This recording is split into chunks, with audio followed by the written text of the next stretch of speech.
Shalom, Bapak Ibu, Saudara-saudara yang dikasihi Yesus Kristus Tuhan kita. Kita jumpa kembali di dalam acara Mimbar Agama Kristen. Kali ini bersama dengan kami dari Gemit Elroy Batakte Klasis Kupang Barat. Sebelum kita membaca dan merenungkan firman Tuhan, marilah kita mendengarkan dua pujian berikut ini.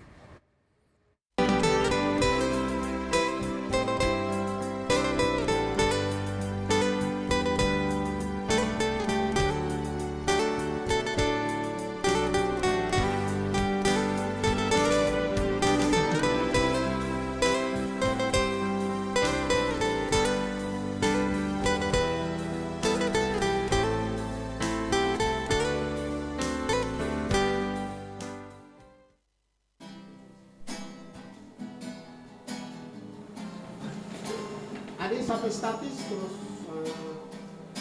telepon.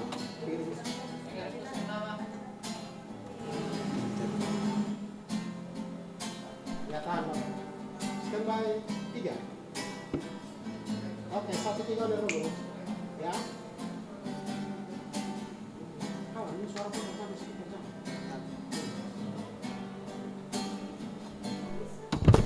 Yesus, Engkau baik, sungguh baik, sangat baik. Yesus, Engkau baik, sungguh baik, sangat baik.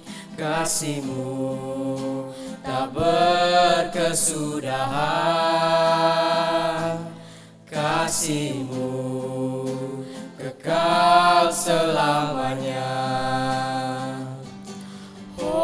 Hosana, Hosana, bagi Yesus Allahku.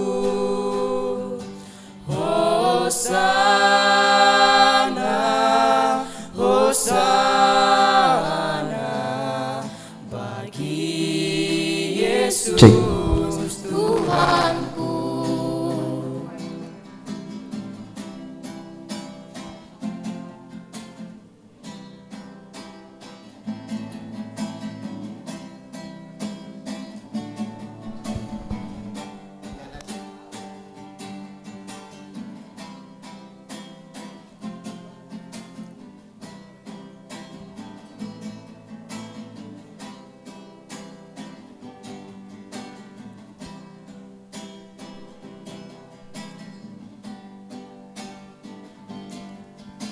Aku telah mengenal kasih karunia-Mu. Aku telah mengenal kasih karunia-Mu. Kau kaya rela jadi miskin, supaya aku jadi kaya. Hosana, Hosana, bagi Yesus Allahku. Hosana, Hosana, bagi Yesus Tuhanku. Yesus Tuhanku.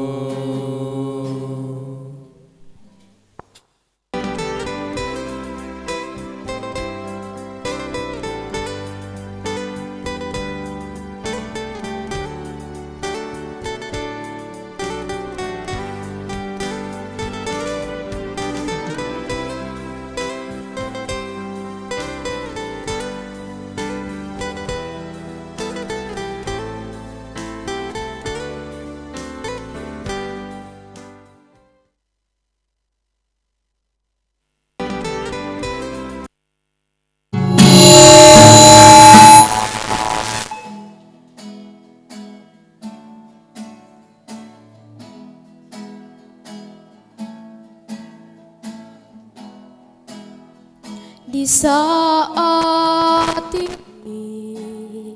Ku angkat tembang bagi Yesus di saat ini. Ku ucap syukur padanya. Ku kasihi Engkau, ku kasihi Engkau, ku kasihi Engkau, Yesus Tuhanku.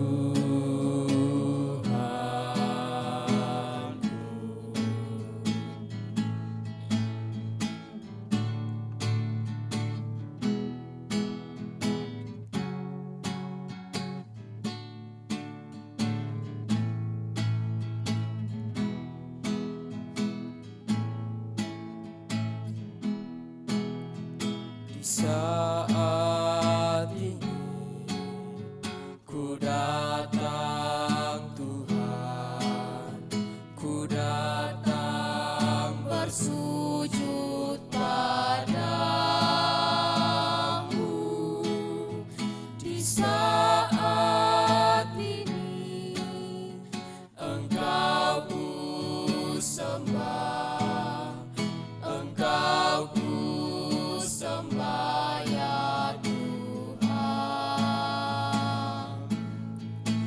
Ku kasihi Engkau,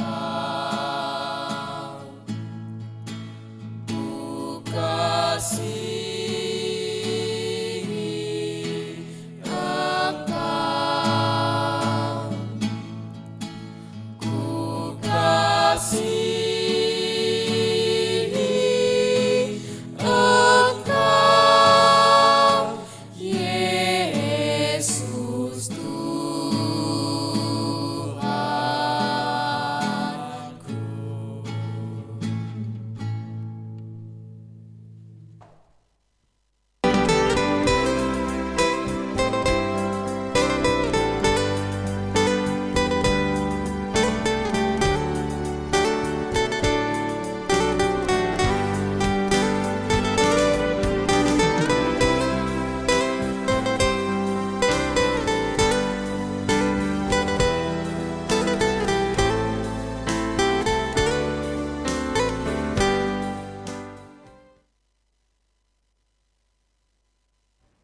Bapak, Ibu, saudara-saudara jemaat Tuhan yang terkasih, marilah kita siapkan hati dan pikiran kita untuk masuk di dalam perenungan firman Tuhan. Sebelumnya, mari kita mohon pertolongan Tuhan di dalam doa. Mari kita kita berdoa.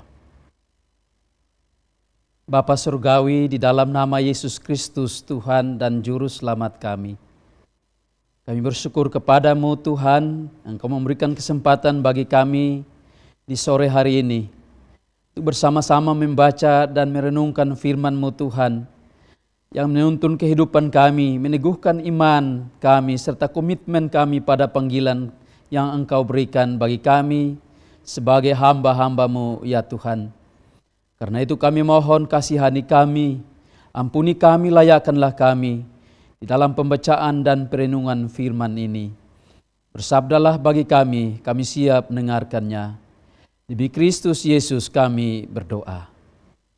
Amin. Bapak, Ibu, saudara-saudara jemaat Tuhan yang terkasih di dalam nama Yesus Kristus, firman Tuhan bagi kita terambil dari kitab Yesaya pasal 52 ayat 13 hingga pasal 53 ayat 15. Firman Tuhan berbunyi demikian, hamba Tuhan yang menderita. Sesungguhnya hambaku akan berhasil, ia akan ditinggikan, disanjung dan dimuliakan. Seperti banyak orang akan tertegun melihat dia, begitu buruk rupanya, bukan seperti manusia lagi, dan tampaknya bukan seperti anak manusia lagi. Demikianlah ia akan membuat tercengang banyak bangsa. Raja-raja akan mengatupkan mulutnya melihat dia. Sebab apa yang tidak diceritakan kepada mereka akan mereka lihat. Dan apa yang tidak mereka dengar akan mereka pahami. Siapakah yang percaya kepada berita yang kami dengar? Dan kepada siapakah tangan kekuasaan Tuhan dinyatakan? Sebagai taruk ia tumbuh di hadapan Tuhan, dan sebagai tunas dari tanah kering. Ia tidak tampan dan semaraknya pun tidak ada, sehingga kita memandang dia, dan rupa pun tidak, sehingga kita menginginkannya. Ia dihina dan dihindari orang, seorang yang penuh kesengsaraan dan yang biasa menderita kesakitan. Ia sangat dihina, sehingga orang menutup mukanya terhadap dia. Dan bagi kita pun dia tidak masuk hitungan. Tetapi sesungguhnya penyakit kitalah yang ditanggungnya, dan kesengsaraan kita yang dipikulnya. Padahal kita mengira dia kena tulah, dipukul dan ditindas Allah. Tetapi dia tertikam oleh karena pemberontakan kita.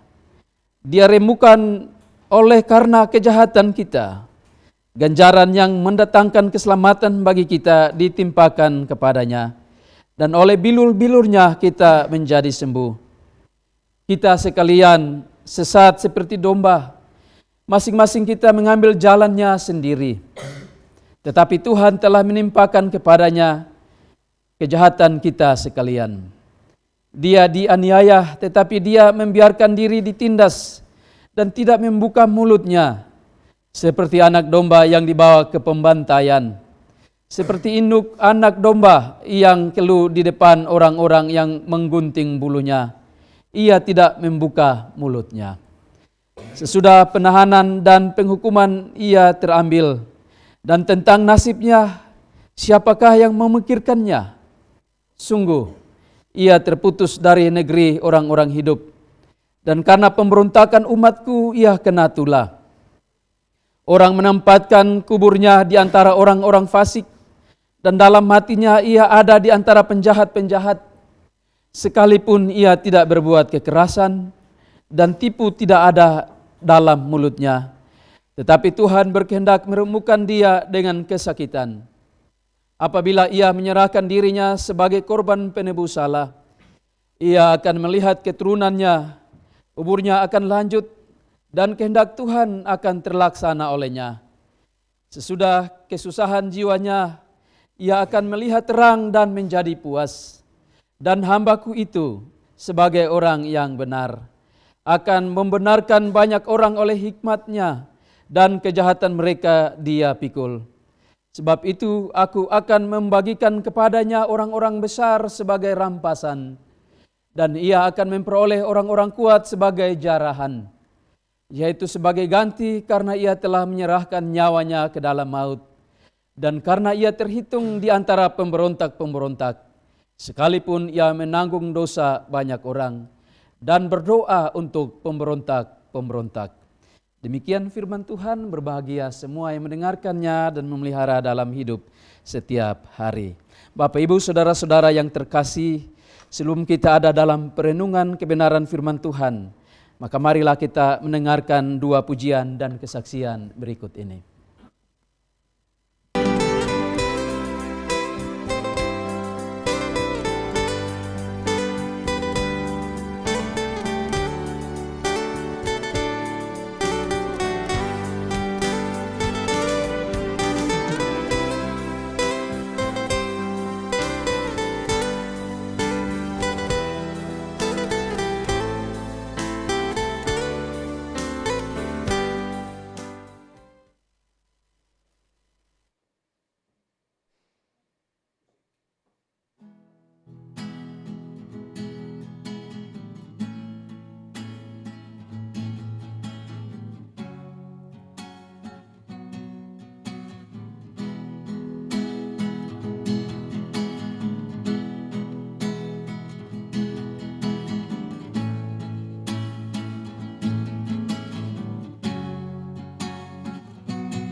bejana untuk hormatmu, cemerlang bagai emas murni,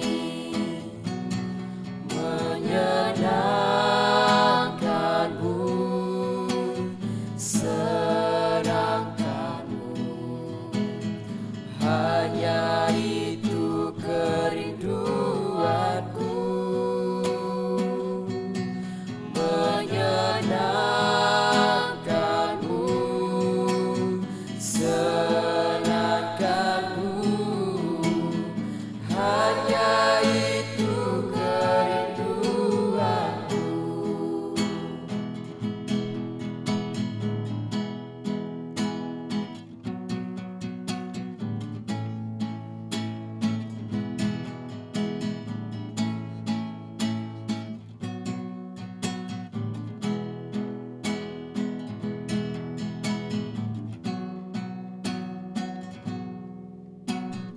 Tuhan, ku serahkan hatiku,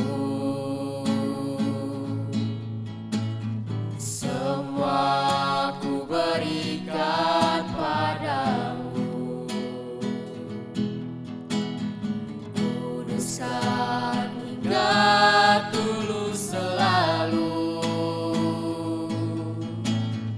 agar aku menyenangkanmu,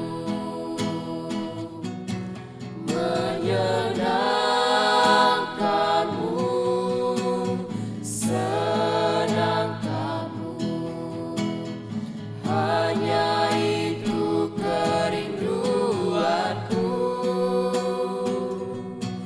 menyenangkanmu, senangkanmu, hanya itu kerinduanku, hanya itu kerinduanku.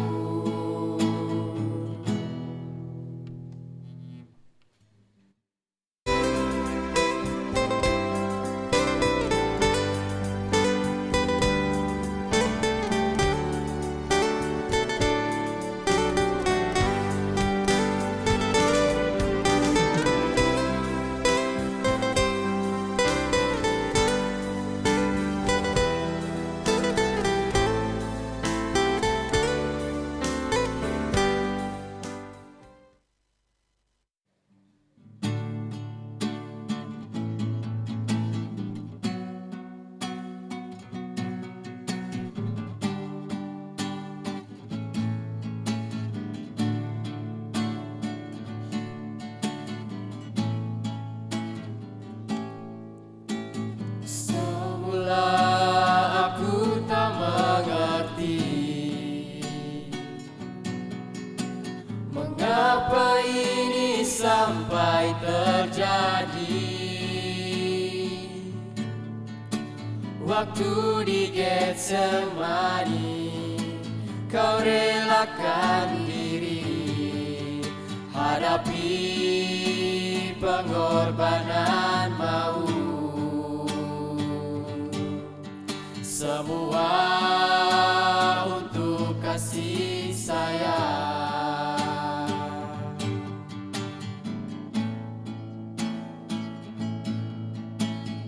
Tanganmu yang berlubang paku dan mulut pusara yang terbelah, lukisan penciptaan sebagai tanda bukti yang mana Tuhan kita hidup, yang mana genaplah firman-Nya.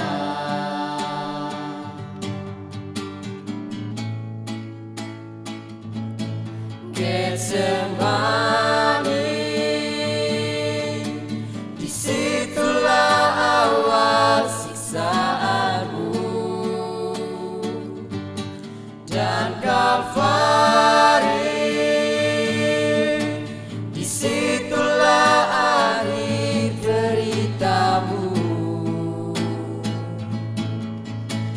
semua kau lakukan, walaupun kau sadari demi kemuliaan-Mu.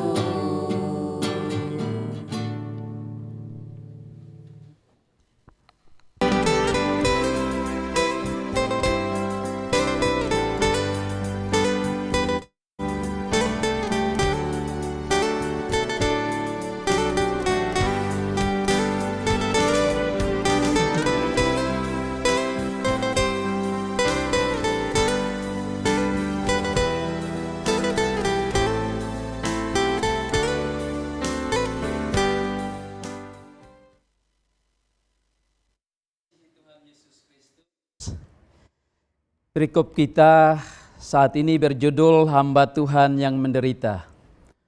Oleh karena itu mengawali perenungan ini, saya ingin mengulas sedikit dua kata, dua frase, yaitu kata hamba Tuhan dan yang menderita.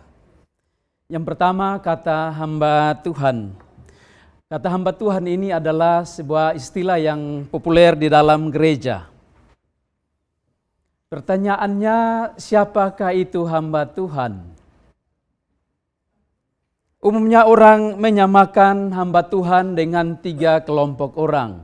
Kelompok yang pertama itu adalah orang-orang yang meneliti Alkitab, yaitu para pemberita firman Tuhan, para pengkhotbah, para penginjil yang berkeliling dari satu tempat ke tempat lain untuk memberitakan nama Yesus Kristus. Kelompok kedua yaitu orang-orang yang punya karunia, yang katanya bisa mendengar, bisa menjamah, bisa berbicara dengan karunia yang diberikan kepada mereka. Mereka berjalan dari satu tempat ke tempat yang lain, berdoa untuk menyembuhkan orang-orang yang sakit. Kelompok ketiga adalah orang-orang yang memberi dirinya untuk bekerja di dalam gereja. Ada juga anggapan bahwa mereka-mereka ini bukan orang sembarangan dan tidak boleh bergaul dengan sembarang orang. Tapi muncul pertanyaan kedua, apakah memang hamba Tuhan itu terbatas bagi ketiga kelompok orang tadi? Bagaimana dengan polisi, jaksa, dan hakim? Bagaimana dengan tentara, guru, dan pegawai? Bagaimana dengan petani, nelayan, tukang, supir? Mereka ini apa? Apakah hamba Tuhan atau hamba apa?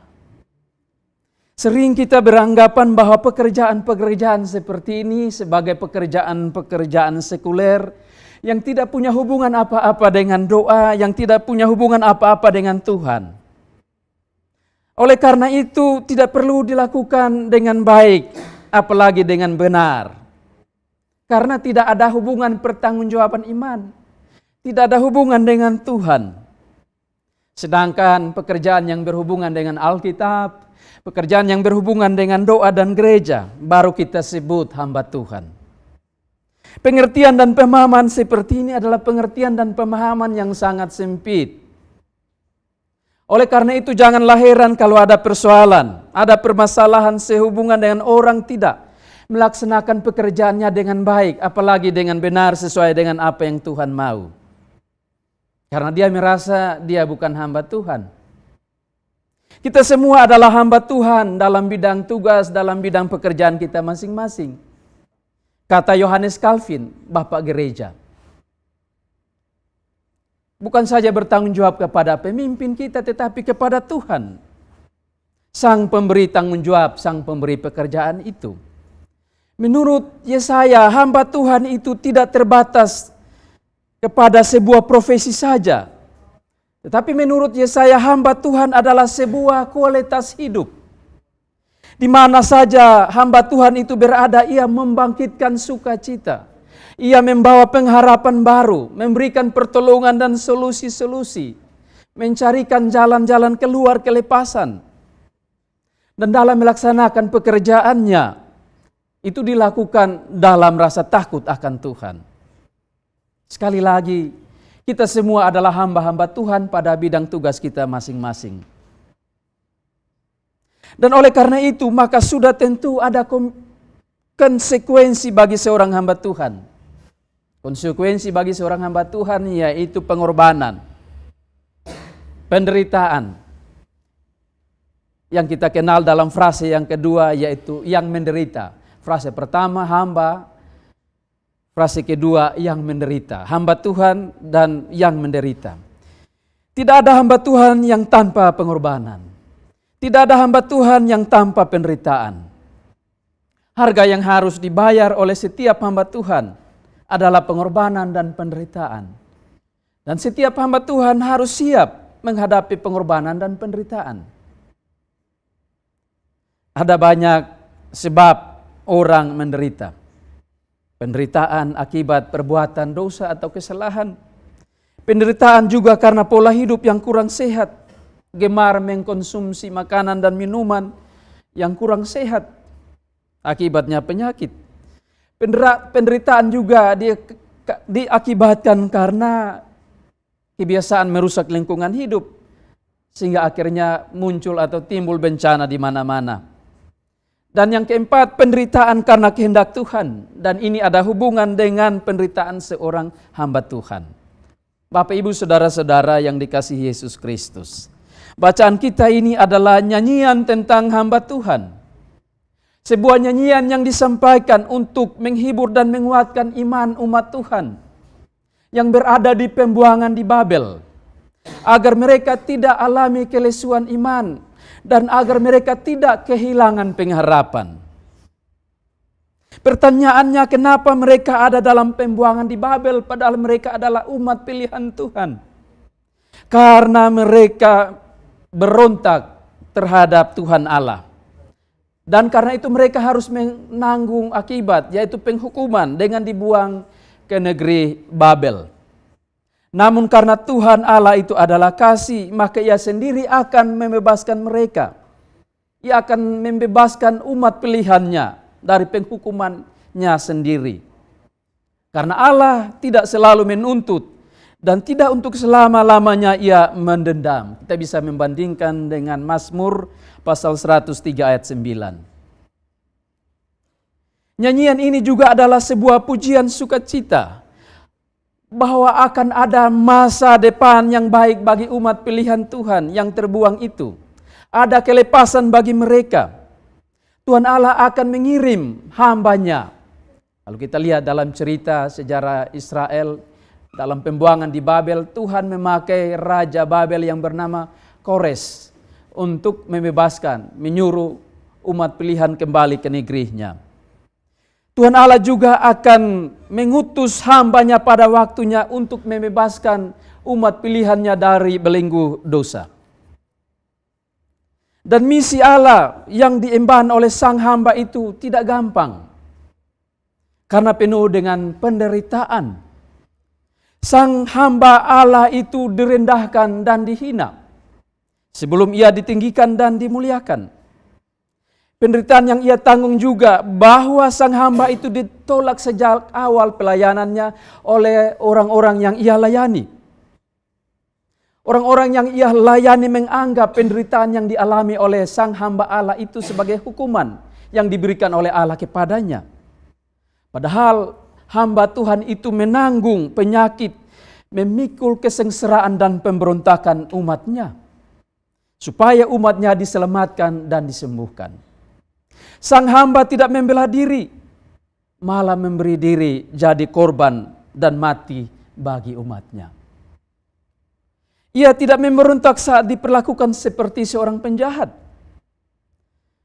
Kematiannya pun dianggap pantas bagi seorang penjahat. Bapak, Ibu, Saudara-saudara, meskipun misi sang hamba Tuhan itu penuh dengan penderitaan, namun misi sang hamba Tuhan itu berhasil. Kematian sang hamba Tuhan itu tidak sia-sia karena menjadi penebus salah bagi manusia di hadapan Allah. Manusia disembuhkan oleh bilur-bilurnya sesuai dengan bacaan kita ini. Ia mati namun bangkit kembali seperti seorang pahlawan yang menang perang dan memberi kemerdekaan bagi manusia yang tertindas. Bapak, Ibu, saudara-saudara yang dikasihi oleh Yesus Kristus. Nubuat Yesaya mengenai sang hamba ini di dalam perjanjian baru telah digenapi hanya oleh Yesus Kristus. Tidak ada seorang manusia pun, bahkan seorang nabi pun yang bisa menggenapi nubuat yang disampaikan oleh Nabi Yesaya ini. Yang pertama, bahwa Yesus Kristus adalah sang hamba yang menderita karena dosa dan pemberontakan atau kejahatan manusia. Yesus yang suci, benar dan tak berdosa itu telah dibuat berdosa karena manusia, supaya manusia dibenarkan di hadapan Allah. Segala penyakit kita ditanggung di dalam penderitaan Kristus. Segala bentuk sakit, penyakit karena dosa dan pelanggaran serta kejahatan yang membuat kita menderita telah ditanggung dalam penderitaan Yesus Kristus. Yesus Kristus menderita bukan karena kejahatan yang telah dilakukannya, sehingga Allah Bapa murka dan menghukumnya, bukan. Ia menanggung kutuk yang seharusnya kita tanggung. Dengan demikian kita diselamatkan dari murka Allah yang membinasakan itu. Kita diselamatkan dari kematian akibat pemberontakan dan kejahatan yang kita lakukan. Bapak, Ibu, saudara-saudara, Yesus Kristus ambil alih kematian manusia dengan jalan membiarkan dirinya tertikam dan tulangnya dirumukan oleh ganjaran yang ditimpakan kepadanya. Dan oleh bilur-bilurnya manusia disembuhkan. Dan kesembuhan itu mencakup semua hubungan, baik hubungan manusia dengan Allah dipulihkan, hubungan manusia dengan sesama dipulihkan, hubungan manusia dengan alam dipulihkan. Yesus Kristus memperbarui segala sesuatu.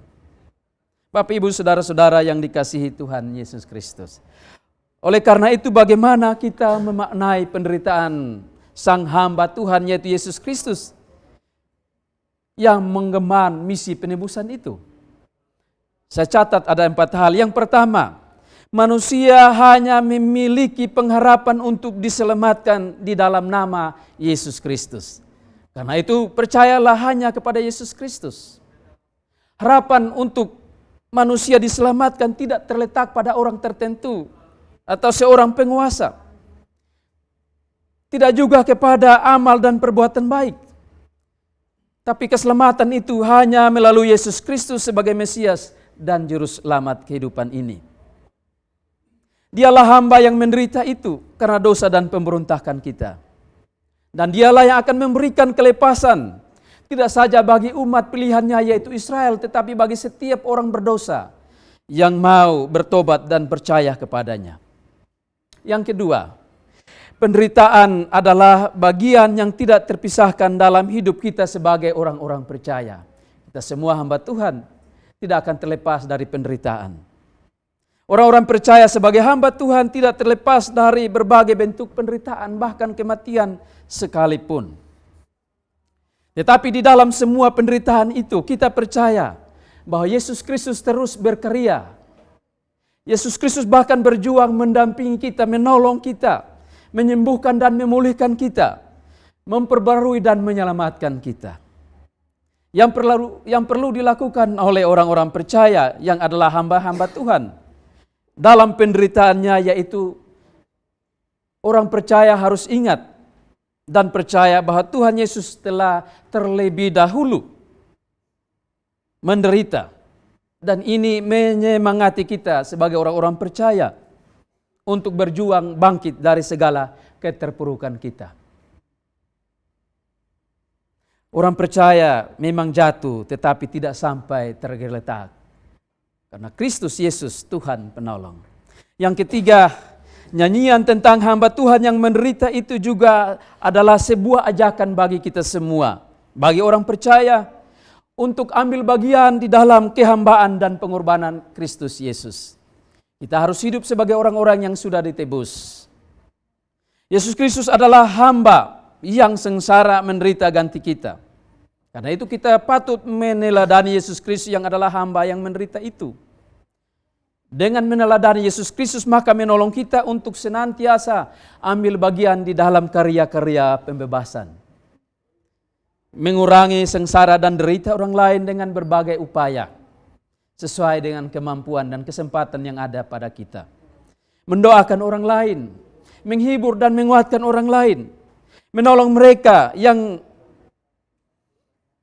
dalam kelemahan agar memiliki semangat dan pengharapan yang baru, agar mereka pulih dari sengsara dan derita yang dialami. Sekali lagi, kita semua orang percaya adalah hamba-hamba Tuhan yang terpanggil untuk ambil bagian dalam sengsara, sakit dan penderitaan orang lain, agar orang lain pun mengalami pemulihan di dalam hidupnya. Hal yang keempat, manusia ditebus hanya dengan darah Kristus, darah yang mahal itu. Dengan penebusan Kristus bagi manusia melalui darahnya yang kudus itu, menjadikan kita semua bukan milik pribadi kita, tetapi kita adalah milik Tuhan. Kita bukan milik dunia ini, kita adalah milik Tuhan. Sekali lagi, manusia bukan milik siapa-siapa, tetapi milik Yesus Kristus. Maka sudah selayaknya manusia hidup untuk memuliakan Tuhan. Sudah selayaknya manusia alami perubahan dari cara hidup yang lama, cara hidup yang sia-sia ke arah pembaharuan hidup yang penuh damai sejahtera itu. Kita menjadi berkat bagi sesama kita. Kita menjadi berkat bagi alam semesta. Dan kita menjadi berkat bagi kemuliaan nama Tuhan. Itulah kehidupan yang diperbaharui melalui penghayatan atau perenungan yang mendalam akan kesengsaraan Kristus Tuhan. Tuhan memberkati kita dan meneguhkan kita semua dengan firman-Nya, agar kita siap menjalankan tugas tanggung jawab kita dimanapun kita ditempatkan sebagai hamba-hamba Tuhan, dan siap menanggung penderitaan yang berujung pada kemuliaan. Terpujilah nama Tuhan. Amin. Bapak, Ibu, saudara-saudara yang dikasihi Yesus Kristus, mari saja kita semua berdoa mensyukuri firman Tuhan yang telah kita baca dan renungkan bersama. Mari kita berdoa. Tuhan Bapa Surgawi, di dalam nama Yesus Kristus, terima kasih atas keselamatan yang Engkau karuniakan bagi kami. Di dalam pengorbanan Yesus Kristus di kayu salib, di dalam kematian dan kebangkitannya. Terima kasih untuk berkat yang Engkau karuniakan bagi kami. Terima kasih untuk kepercayaan yang Engkau berikan bagi kami di dalam bidang tugas kami masing-masing sebagai hamba-hamba-Mu, ya Tuhan, yang memperjuangkan kebaikan, kebenaran, keadilan dan cinta kasih. Berkati kami semua, ya Tuhan, yang telah Kau tebus dengan darah-Mu yang mahal itu. Agar di dalam hidup ini kami senantiasa bekerja di dalam rasa hormat dan takut kepadamu, ya Tuhan. Kami bertanggung jawab kepadamu, ya Tuhan, Sang Pemberi kepercayaan dan pekerjaan itu. Terpujilah nama-Mu, ya Allah Bapa di sorga. Berkati kami di dalam kehidupan kami, rumah tangga kami, keluarga, juga pergumulan kami masing-masing. Ini syukur dan permohonan kami. Ampuni salah dan dosa kami. Di dalam nama Yesus Kristus, Tuhan dan Juru Selamat kami berdoa. Amin. Bapak, Ibu, saudara-saudara jemaat Tuhan yang terkasih, pemirsa yang di studio bahkan yang di rumah, demikian kebersamaan kita di dalam acara Mimbar Agama Kristen bersama kami Jemaat Gemit El Roy Batakte Klasis Kupang Barat. Sebelum kita berpisah, mari kita dengarkan dua pujian berikut ini. Dan dengan berakhirnya pujian ini, maka berakhir sudah perjumpaan kita dalam acara Mimbar Agama Kristen. Terima kasih. Shalom, Tuhan Yesus memberkati kita semua.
menyelamatkan aku.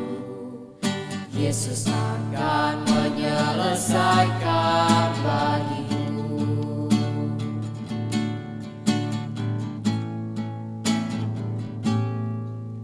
Jika aku berada dalam kesesakan, Engkau mempertahankan hidupku ini, dan tangan kananmu menyelamatkan aku. Yesus akan menyelesaikan bagiku. Ku bersyukur buat kasih-Mu yang tak pernah berubah. Ku bersyukur buat kebaikan-Mu sekarang dan selama-lamanya. Ku bersyukur buat kasih-Mu yang tak pernah berubah. Ku bersyukur buat kebaikan-Mu sekarang dan selama-lamanya.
Harapanku hanya Yesus saja, yang mati atas Golgota. Dia gembala jiwaku yang sungguh. Yesus dia harapanku. Yesus harapan jiwaku. Yesus pelepas dosaku. Dia pohon selamat dan kesenanganku. Yesus dia harapanku.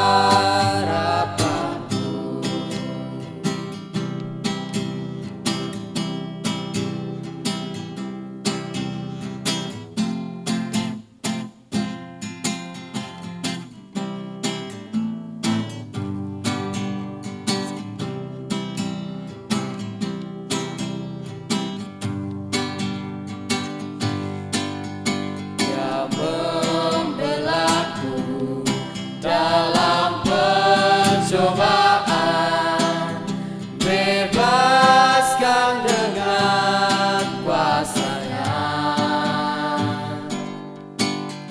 Ku ditegakkan kokoh bagai karang. Yesus dia harapanku. Yesus